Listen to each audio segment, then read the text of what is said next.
Welcome to the Place for Connection podcast, where I believe connection is the cure. Today, I'm joined by the incredible Danica Marcinek, who is the founder of DNM Kinesiology, where she empowers individuals to break free from emotional patterns, clear energetic blockages, and step into the fullest expression of who they are. Her mission is to help people to move forward with confidence, clarity, and authenticity, creating lives that feel fully aligned and meaningful. Throughout her one-on-one work, Danica supports each person in restoring balance across their mind, body, and soul, helping them to elevate their frequency, strengthen their self-belief, and connect with their inner power. Beyond working with clients one-on-one, she's also passionate about mental health education, delivering youth mental health first aid training to equip individuals and communities with the tools to foster supportive, empowering conversations around mental health and well-being. I'm super blessed to have Danica joining us today. So, Danica, I wondered if you could start by just letting us know what inspired you to dedicate your life to helping others to clear their limitations and to raise their frequency in these ways. Yeah, hey Mel, thanks for the beautiful welcome. So for me, it definitely was, it's very personal. I guess it's been through my own self-discovery and personal well-being journey. Having experienced ill mental health from a very young age, it was definitely a thing for me of kind of starting to explore beyond traditional means of, from a very young age, I had been seeing psychologists, was on medication. And so for me, it was, I'd kind of gotten to a point within my early 20s where I knew I wanted something more. And I felt like there were things outside of the traditional scope that I'd never been exposed to, but it was just from a sense of curiosity. And I think I'd come across a social media post one day about someone talking about an energetic healer that they'd been to, and it just piqued my curiosity. And from there, it kind of led me on a journey to self-discovery, to actually uncover those parts of myself that potentially I hadn't really discovered through traditional means of psychology, but also really support me to step forward from where I had been to where I actually wanted to go and actually be a little bit more forward moving in helping me get the life that I really wanted to create, and also release all of the baggage that I was potentially carrying from the past. It's cool that you talk about that distinction between like having been through, I guess, traditional methods of healing, so like medication, therapy, and then moving more into energetic healing. Like, was there any kind of pivotal moment that had you kind of being like, yeah, I really need to start exploring something outside perhaps these traditional models of healing from, and I say traditional, totally, like I mean from a Western kind of model of healing. For sure. I think for me, the pivotal moment was, I had done all of the things that I thought I should be doing. So I had, done the career ladder in terms of, going after the career that I thought that was going to give me the success and, really thought that it was going to give me that sense of fulfillment. But it was also the thing where I kept on looking outside of myself for answers. And I think it was, the pivotal moment was within that I was looking outside of myself for answers, but I was in a career that, yes, while on the outside looked successful, on the inside, I kind of didn't feel that sense of fulfillment, but I was also questioning, there's got to be more to this. And it was after having severe burnout and feeling like I just couldn't keep my energy levels right that I was like, I feel like there's something missing. And I think I'd been intellectualizing so much that I was actually so disconnected from my body.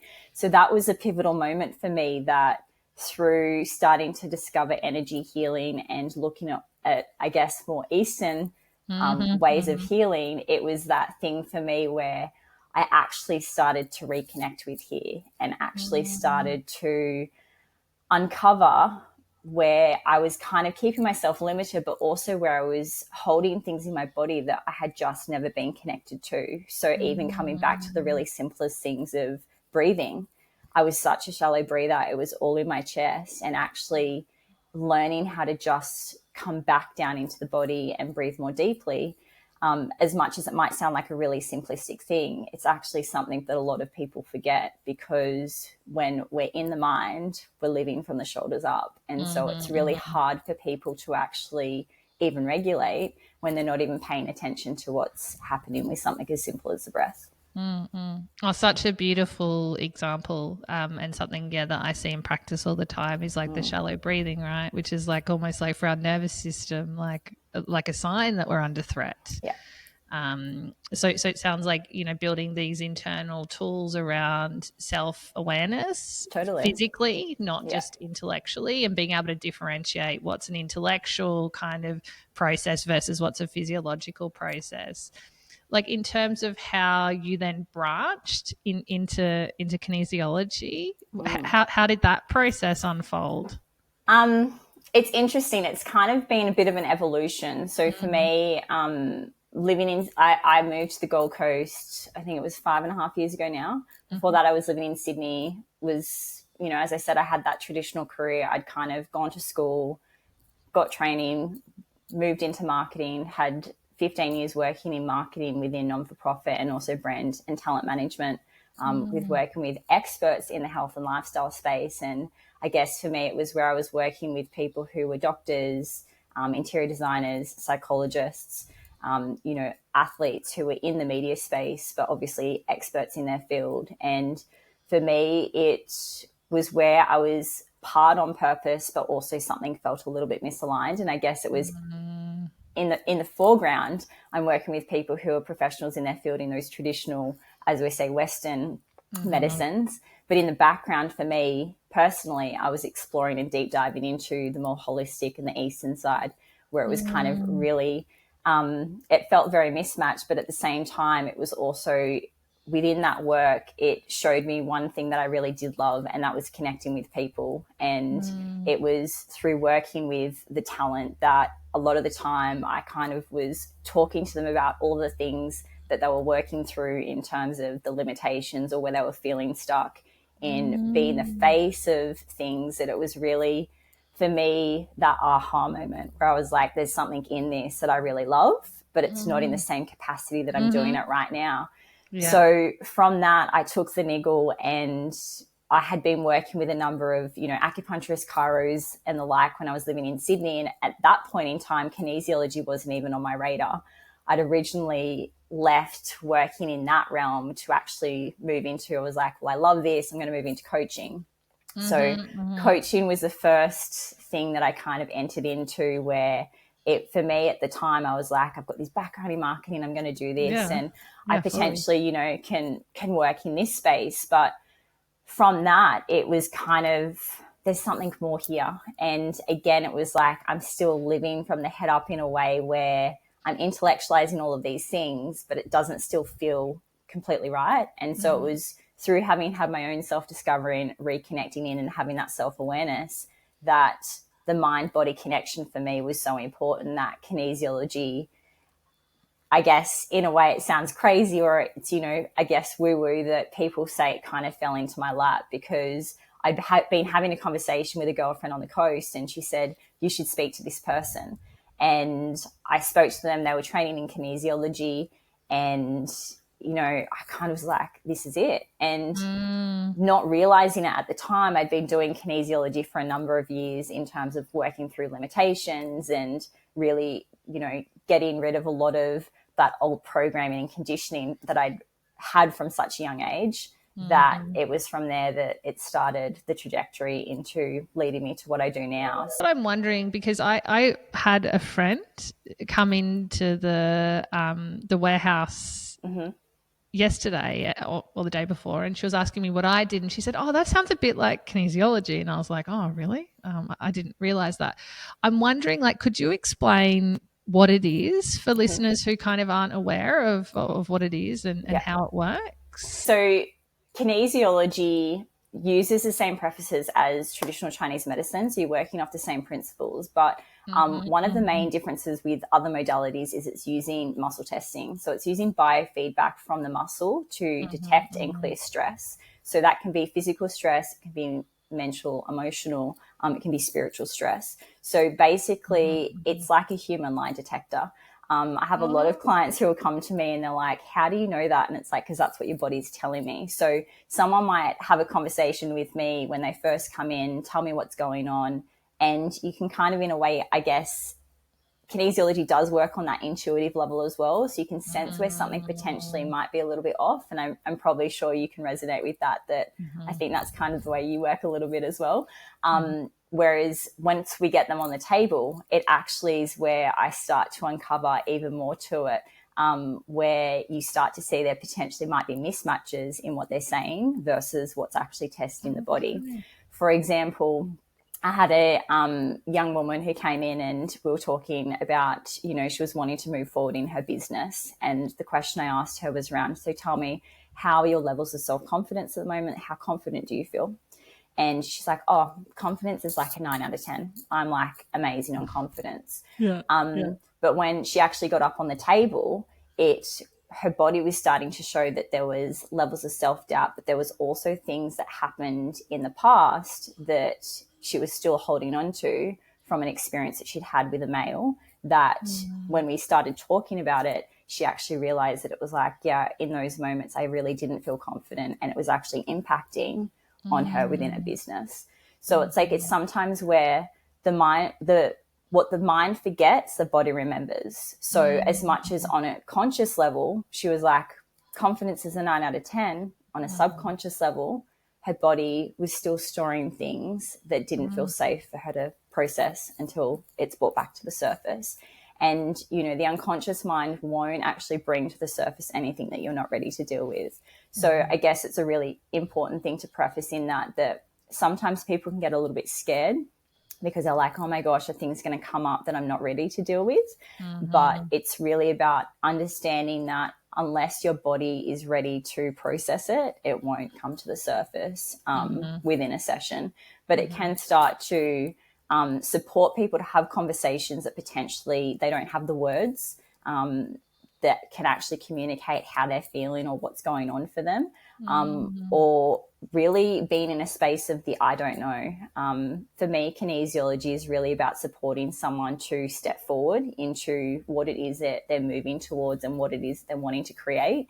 And so I work from a space of really helping people to gain that clarity of what it is that we're working towards and what are we building for you, and then actually shifting it so that rather than just clearing what it is that you don't want, if we're actually working from a place of going, this is where I want to be, then let's communicate with the body to understand what is it that needs to shift and clear to actually get you to that level. Wow, that sounds really cool. Practically, how does a session then look for people who haven't encountered kinesiology in the past? Yeah, so practically, I work both in person and online. I do love the online space because I find that people can really relax into their space similar to how we are now, and really just allow themselves to get comfortable. So if we're working in a space like this where I'm doing it online, I am surrogating into your energy field. So similar to something like Reiki, I guess energy is vibration and it doesn't have any limits. So, it's working with that frequency field. To be able to tap into your energy to then get the messages that your body's communicating through my surrogate. I do tend to teach my clients also how to self-muscle test or work in that way so that if I'm getting a read, I can get them to muscle test at the same time. That's cool. Yeah, or if so basically a session like that would work where we jump on, we'd have a chat, really understand what it is that we're working towards, what's going on for you. And then based on that, then I'd start to muscle test and tap into things to actually understand where there are potential blockages. And then we work through a series of corrections, whether it be acupressure points, it can be mandalas, it can be color therapy, working with a range of different tools to actually support you to actually shift it. So that's kind of in a nutshell how it works. Obviously, that's if it's so helpful. If it's in person, it's definitely more hands-on. Where online I potentially am talking you through how to do different techniques and things that people can then take away and use for themselves. In person, I'm doing it for you. So that's so interesting because I guess in the psychotherapy that I use, I'm often talking about like striated muscle tension versus smooth muscle tension versus cognitive perceptual disruption. It sounds like, you know, how you do it is slightly different. Right? But we're just looking more about how,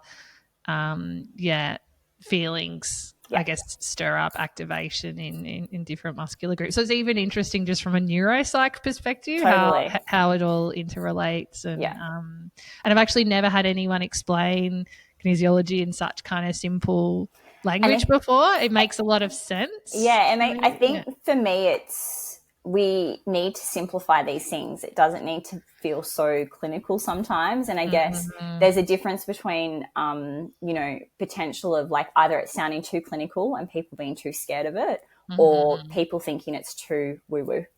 Yeah. And it's really about trying to find that balance between people understanding there's a science behind it and also understanding that we can bring in both the science and the energetics together in unison. Well, I always find that so interesting that people relate to energetics as woo-woo too, right? When we're made of atoms, and atoms 100%. Is quite literally physics. And so I always have this weird, and I think I actually learned that from one of my own mentors, in that, you know, it's so weird to relate to ourselves not as energetic beings, and yet we're quite literally as is all the matter around us, right? Exactly. And it's kind of one of those things is that people, you know, because I bring biofrequency into my sessions through bioresonance. So it's, you know, again, it's frequency medicine, and people, it's because it's not tangible, people can't understand it. But, you know, I know that there was an Instagram post explained it so well that, you know, no one questions how Wi-Fi works. They just know it works. Frequency medicine is like, you're right, as we were just saying, like, we're atoms, like we're all energy. Everything that we are in right now is energy, and it's about actually allowing us to use it in a way that can support us to step forward. If you think about our bodies, we're 70% water. And so using bioresonance, we can be imprinting water with frequencies to actually support us. Wow, that's so cool. I have another friend who's like obsessed with bioresonance. I'm sure I'll get her on eventually, and no doubt you'll meet. But yeah, she speaks a lot to this and about the healing and health benefits, like insofar as how they complement each other. Like, what do you notice around kinesiology and bioresonance that kind of seems to make sense in terms of how they work interchangeably? For me, they go hand in hand because I feel like I use it as an extension. So, you know, for me, knowledge is power. And I think that bioresonance, the technology that I use, is something that like anyone can use. You don't have to have the qualification, but it's, you know, you can build up the skill set to understand how it works, but people can use it in terms of it's a home held device that people can actually be using with their families, with their pets, on themselves. The biggest way I've been using it is obviously from that emotional, mental way of, there's a part of this technology called the inner voice. And what it does is it actually takes a 10-second recording of your voice, and using the octaves in your voice, it can actually detect where there's disharmony within and disease within the body. So obviously if there's mental stress, it will pick these things up, and it actually produces for you a sound harmonic that you can be listening to actually help harmonize what's going on. So that's a way that I use it, where for me, it's something tangible that clients can be taking away from a session and doing the work in between, because I think that's one of the biggest misconceptions sometimes with kinesiology. Is that the session is where all of the work happens, and it's just not true. I'm sure it's probably the same for you, that kinesiology for me is all around self-responsibility, and it's the first thing I always say to people when they come in to see me is that I'm here to help you step forward, but I can't do the work for you. And so it's really about empowering them to build that belief in themselves, and for me to hold that belief in them until they have it within themselves to be able to step forward, but giving them the right tools to also be implementing on a regular basis that helps them do the work in between and beyond sessions. And so that's for me where the bioresonance really fits in, is because we can be sending frequencies to a client, and they can be listening to the inner voice on a daily basis to support them to feel regulated and to feel empowered. It's so cool. Like, I guess and I think I've been really honest with people about my own journey to kind of, I guess, being open to more Eastern practices. I certainly was raised by a mother who was very open to it. And I think that was part of my rejection, right? It was like, I was like, oh, she's like fully out there and really bizarre. And then it's only as I've had my own experiences where I've been like, oh no, this is legit. And and I'm feeling so much better. And also just the experience of like that energetic movement in the physiology and Totally. and kind of Kundalini experiences and that kind of thing. So I think, for listeners who don't know what that is, that's okay.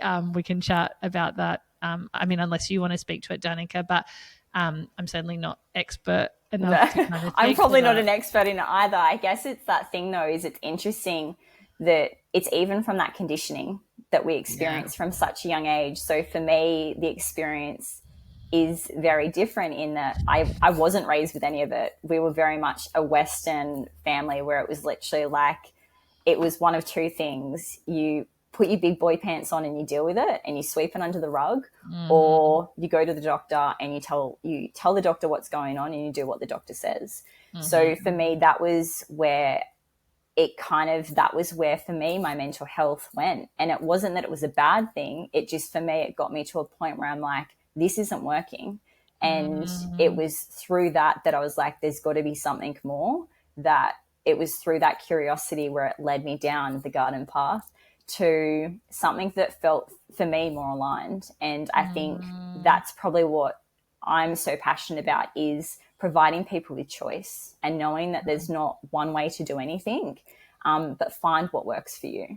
I like this notion of self-responsibility and also choice, right? That ultimately we're autonomous beings and we get to make choices about what does and doesn't work for us. And I think that's one of the things I'm learning a lot, right, is that, people can decide for themselves what is most helpful. And it can also change. It can evolve.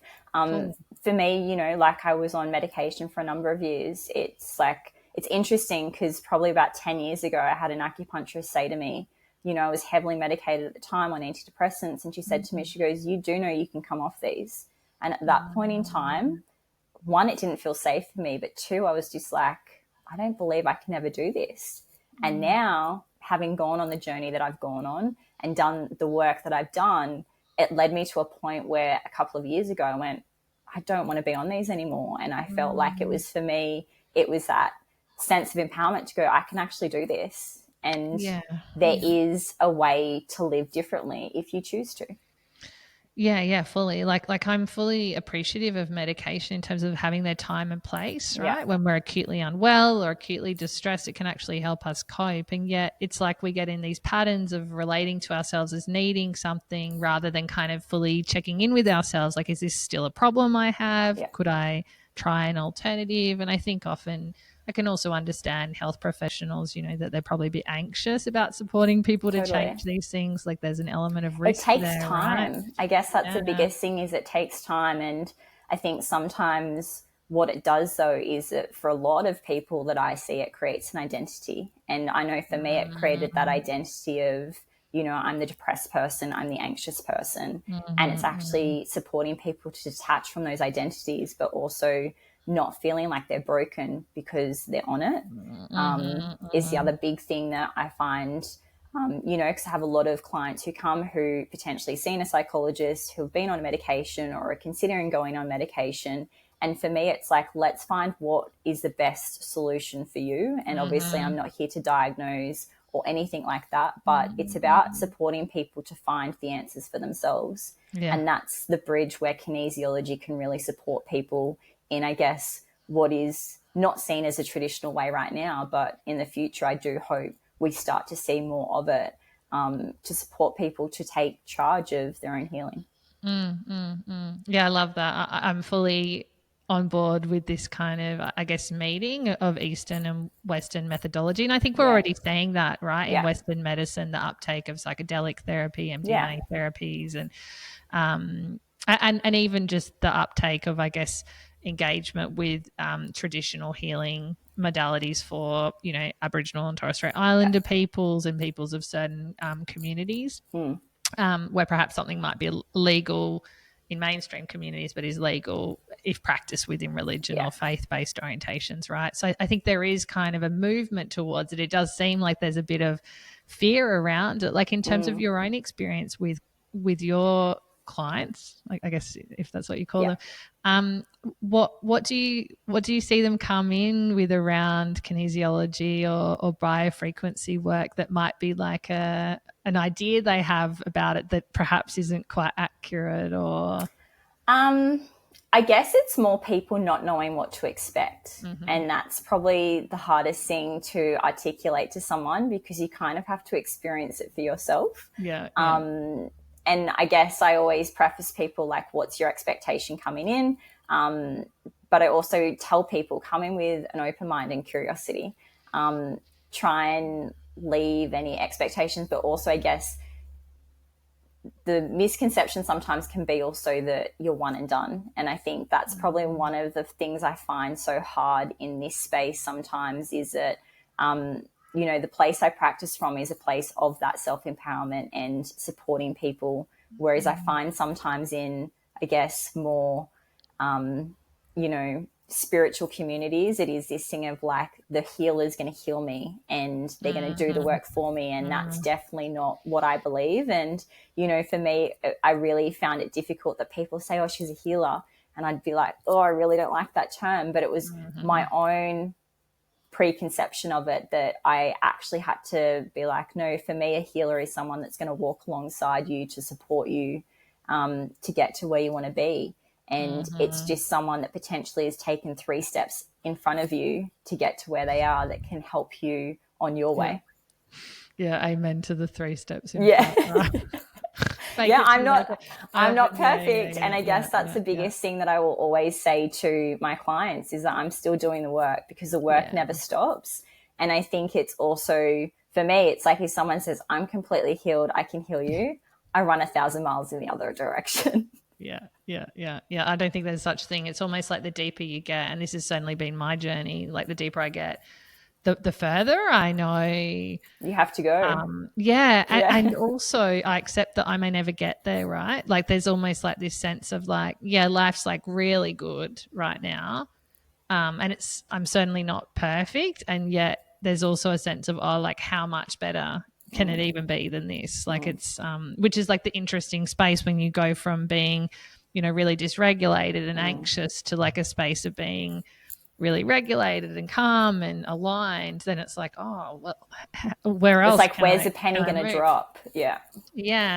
So I think that's also part of the journey, is also speaking to clients around, that this is a lifelong. Totally. And I think it's a thing of like, I guess you're so right in that, but it's sometimes people will come in and they'll be like, I have anxiety, or I don't want to feel like this anymore, or I've got all of this anger and I need to get rid of it. And it's actually supporting people to understand that we don't need to be completely rid of it, and actually embracing what is the purpose that it's serving for you, and how can we move it in a way that's actually going to support you to step forward. Because as we know, every emotion serves a purpose, and it's supporting people to actually start to embrace it rather than resist it. And I think it was even through my own journey of, depression's been a big thing for me after having very long anxiety from, a young age of probably about 10, now that I look back on it, where I started to realize there were signs and symptoms there, but the people around me weren't picking them up, but also I wasn't saying anything. And a lot of that was due to stigma, which I know we've come such a long way in. But in that, it's also been the journey of actually embracing these things that felt like I've got no control over, actually embracing them as part of me, but seeing them as a gift rather than something that I need to be completely rid of.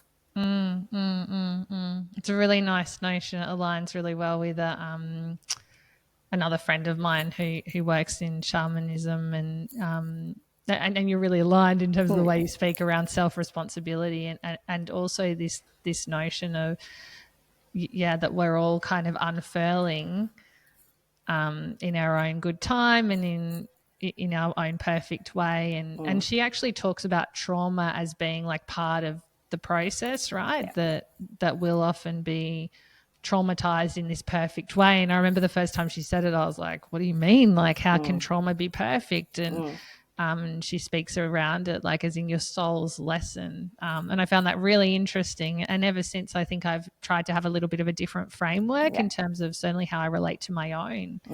Because I think that's the thing is, it's definitely that thing. It's like, for me, I always say to people, it's like you can be bitter or you can be better.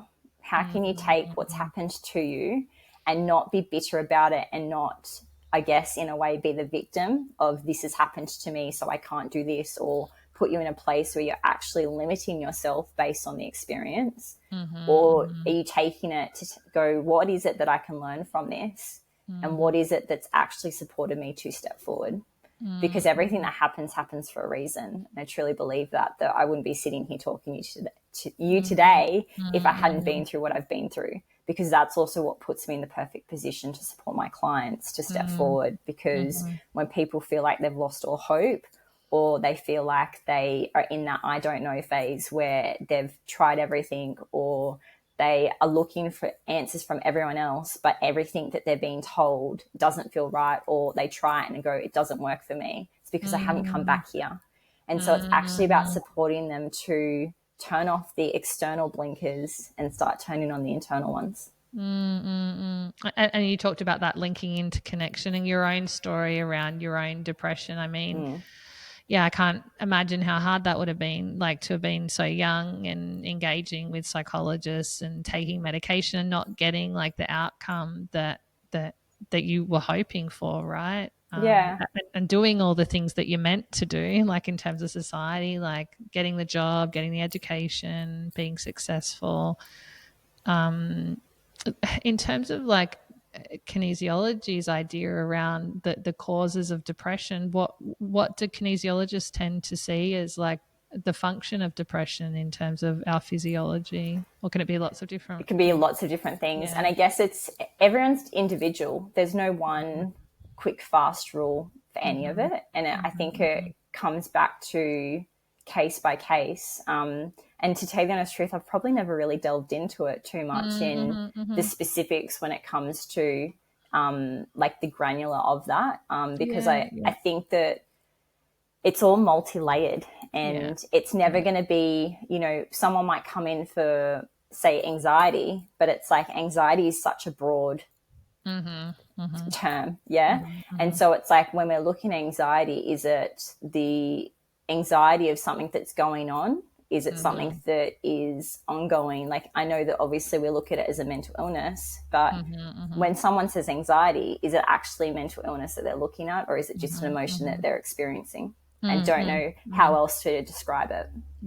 Well, for example, from my framework, we don't see anxiety as pathology, right? We see it as which is probably a little different to other psychologists, but we see it as a rise of mixed feelings. And these mixed feelings trigger anxiety, and depending on how well supported you've been emotionally, then that will signal in different parts of your body in terms of the physiological response. So we see it, but we'd see that more kind of like pathological presentation as like a sign of, there's something that's gone wrong consistently, and this has become a coping system of sorts. I had asked that because in the therapy that I use, we have a really kind of semi-consistent way of seeing depression. I had been a little curious if there was a sense of something that tends to be more likely, and yet also even in the method that I use, it can be multi-layered and more complex. But often it can be linked to like repression of anger. And then how anger goes back on the person. So it's really interesting, even in my own work, like just inviting people to face their anger can just be quite transformative. Totally. But it's even like under the anger, what else is there?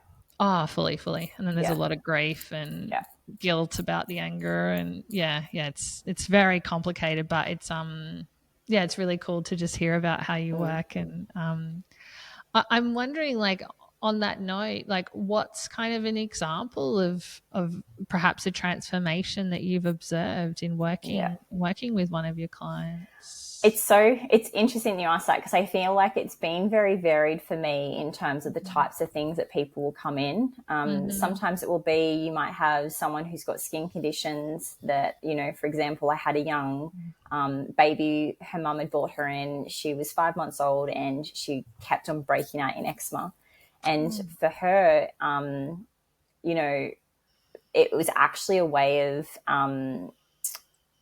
she'd lost her brother to childhood cancer a few months before. And as a 5-month-old baby, it actually was exacerbating the response within her body. That's how she was actually expressing the emotion of grief. So it's like, it's different how, just based on obviously where it was located within her body, but supporting her to obviously clear that when she's not even old enough to express it. So it can vary from something like that right through to, you know, I've worked with a young girl in her early 20s who, you know, for her it was eating disorder and feeling like she had no choice in, you know, the path forward, but moving her to a place where, you know, she was able to find her voice with her family and actually start to create those boundaries in a way that she never thought was possible. But also freeing her of those limitations she was placing on herself to actually be able to create healthier relationships with family members that she'd lost touch with, and also support her to step into a career that felt more aligned. So it's very varied in terms of the different things that you see within kinesiology. For me, I definitely, having had my own lived experience, you know, the mental emotional space is probably where I spend a lot of my time. But it's not to say that you don't have things that present where people are having physical ailments that are related and linked back to the mental emotional well-being and, you know, belief systems that potentially are keeping them where they're at. That's so powerful, even speaking to like how emotions can somatize, right, and operate as a skin rash or as an autoimmune condition, and powerful that you can do that work with like such young children. I think that's just incredible. That must be really meaningful work. Yeah, it is. I think the biggest thing is that it's like, you know, when someone turns around to you when they've come in and they feel like I've got no choice in this and they're feeling completely lost, to then turn around after doing the work together and they're like, I get to make my own rules and I am the fix. That's when you're like, this is amazing. Yeah. And I can see you light up as well as you talk about that. Yeah. Like if you were to kind of leave listeners with like one daily practice or tool that they could incorporate right now in terms of this process of coming home to themselves, what do you tend to recommend as like a basic kind of thing people can do? Depends on what we're talking. If we're talking like, you know, as we were talking about before, we're all energy. So I think, you know, maintaining our own energy and coming back to our own frequency is really important, and might sound really simplistic, but, you know, using water is definitely a way for me that, you know, being intentional within the shower.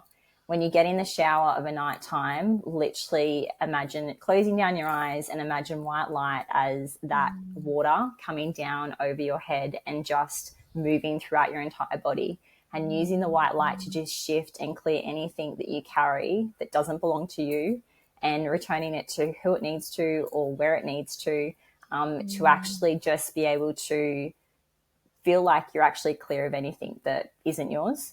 I guess from an energetic perspective. The other one is obviously start to pay attention to what's going on within the body. And so we spoke about breath before, where, you know, obviously you work in that space. So kind of drawing that awareness to the breath. But, you know, if you've got an ailment, if you've got a sore neck, or if something's going on for you, actually starting to pay attention to it. But how would you speak to that aspect of you with love? And even multi-layering it, if you thought of a color for you that represents you know, if it is you want to relax a spot, what is relaxation to you? Like if you had to think of a color that is relaxation and calming, what color is it? And then imagine that color infiltrating that area to also dissipate what's going on. So it's like it's really bringing these simple things back that, you know, our mind doesn't know the difference between right and wrong and what's real and what's imagination. So it's actually about using that imagination to also support ourselves and come back within. And it sounds like you're using like all the senses in doing so, right? Totally. And color theory and sound healing. I think you've spoken to in other parts of our conversation, and the creativity and so kind of blending all of these practices. Yeah, it's blending all of those practices, but also bringing in the fun divination tools, which some people like the pendulums and, you know, those types of things where people don't always have a lot of experience with. I obviously use a lot of cards within sessions, you know, bringing through messages and then relying on those intuitive insights that, you know, we all have intuition. It's just a matter of tapping into it, and it's a matter of developing it. Just like the mind's a muscle, our intuition is exactly the same. And supporting people to come back into that and actually understanding, you know, I truly believe everyone's intuition lives somewhere differently, and actually tapping into, if I had to connect in with my intuition, where is it within my body? It's really interesting too. Yeah, I think for lots of us, we get so kind of trained not to pay attention to it, right? It's like, oh, this person's more expert than me, or I have to, you know, kind of toe the line in this kind of way. But that's also where we've got to come back into our uniqueness, because we can all be doing very similar things, but we're just doing them in slightly different ways. And that's the beauty of it, is that no one is you. And it's a matter of actually bringing people back into that authenticity of, if you were able to create what you wanted to, where would you be your most authentic self? Yeah, so good. And I love your emphasis on the positive goals. So it's not like we're not just focusing on what's not working. We're also emphasizing, where do you want to be? What are your goals moving forward? Which I guess is kind of the more frequency work, right? It's a mixture of the two. And I guess that's probably where, for me, I marry both the frequency and the kinesiology. Is for me, I want to be about, where are we moving you towards rather than away from? Because it's like, if we didn't have this, what would you have instead? Because I think we are very programmed and conditioned for that negative bias of, we know exactly what we don't want. How much energy are we actually giving to what we do want? Yeah, amazing. Which aligns with neuroscience, right? That Totally. whatever we're thinking about, we're Exactly. moving towards. And super helpful. Because our thoughts become things. So, you know, I often say to people, what's the story that you're telling yourself? And also, is the mind controlling you, or are you controlling the mind? Yeah, there's this really good book by John Frederickson, one of my trainers, called The Lies We Tell Ourselves. And it's like, it's so good because it's fully about that, like how we can relate to ourselves as these fantasies rather than as reality, right? And how that can hurt us too. It can work in our favor when they're to the positive, but when they're to the negative, it can really, be quite self-injurious. Like, looking back, what advice would you have offered to your younger self, you know, as you were embarking on your journey to healing? I guess for me, I wish I had what I had now when I was in high school. And I guess that's also where, as we were talking about before, for me, it was that thing of, because I was in a family that, you know, traditional Western medicine, it probably wasn't something that I ever had the opportunity, because it just wasn't really spoken about. But for me, I would also say, have patience in the process. And it's something that I say to a lot of my clients, because exactly what we were talking about before, in terms of, you know, this healing journey isn't a one and done, and it's a continual evolution, and it's like peeling back the layers of an onion. So having patience in that process, and when things present, it's not, I'm back where I was. It's actually almost going, okay, there's just another layer to this, and how can you actually meet yourself with where you're at and be okay with it? I really like that language. There's another layer. There's another layer, right? And there's just another lesson in it, and it's not a bad thing. But again, it's how do we look at it? was like looking at triggers as teachers, right? Totally. Rather than as setbacks Yeah. or, yeah. Because it's very common for people to come in and then 6 months later we're at a different level and we're at a different layer, and there's potentially some similarities presenting, and it's supporting people to understand what are the key differences that we're seeing. Because I think what can sometimes happen is a lot of people tend to get into this thing of like, well, I've fallen back into this place, it hasn't worked. So people don't always kind of allow themselves to commit to things long enough to actually start to see the progress in a way that they want to.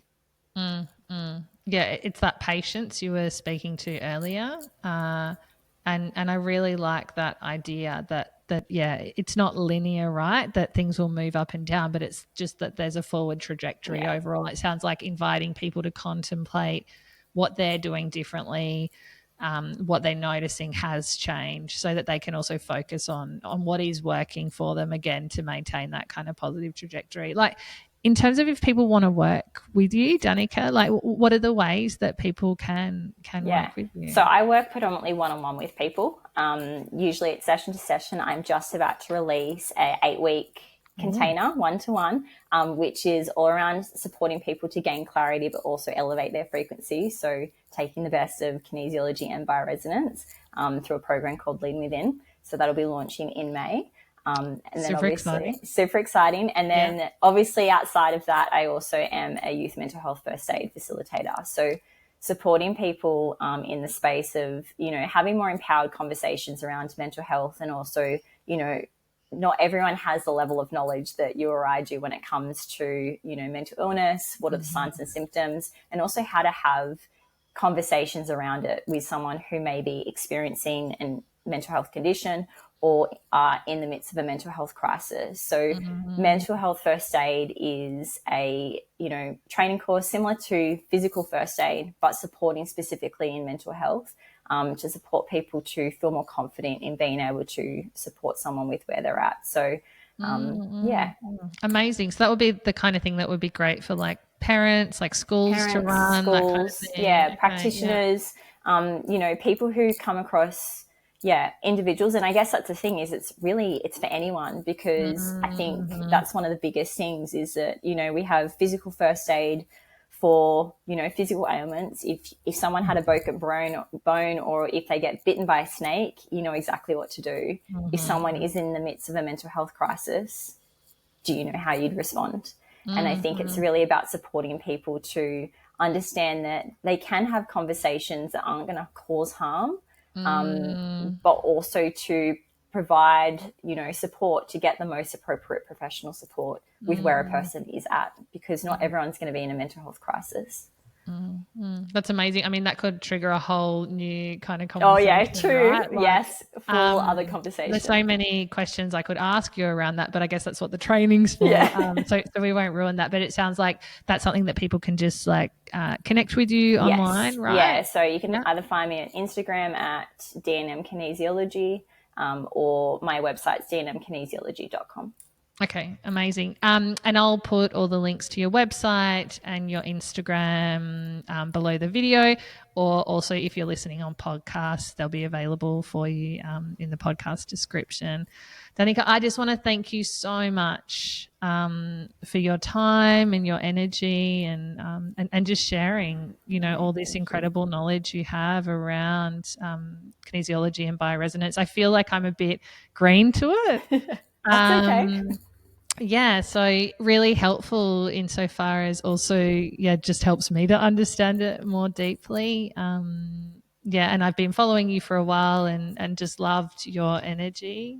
Thank you. You just have a really beautiful, gentle way of being, and I'm sure that just helps people feel really safe. Yeah, totally. Shooting the company. Yeah, that's the aim of the game, that, you don't want people to feel alone in this. And, it can be a thing of, it can be that unknown, but it's so beautiful in that people will find you based on where they're at and what they need. Well, thank you so much. Like, time is our most precious resource, and I'm always grateful when people give up their time. So is there anything that you want to leave listeners with before we finish up? I think I would probably just say that, yeah, don't shy away from doing the work. And sometimes it's like, as we were talking about before, those things that we resist and those parts of us that we kind of hide from are actually the thing that makes us most unique. And it's a matter of just actually tapping into how you can take those parts of you and, flourish. So, because everyone deserves that. And I think that, no one is ever broken. It's just how we actually support ourselves to see the beauty in it. And that we can, right? That there are opportunities to do so and work with beautiful humans like you. So thank you for changing career and pursuing this. I'm sure you've given people like so many beautiful gifts and will continue to do so. So if you want to follow Danica on Instagram, her handle is DNM Kinesiology. And if you'd like to follow me, I'm at Zenso House. So thanks again, Danica. Thank you. Yeah, we will connect soon. Thank you for listening to the Place for Connection podcast, where we believe connection is the cure.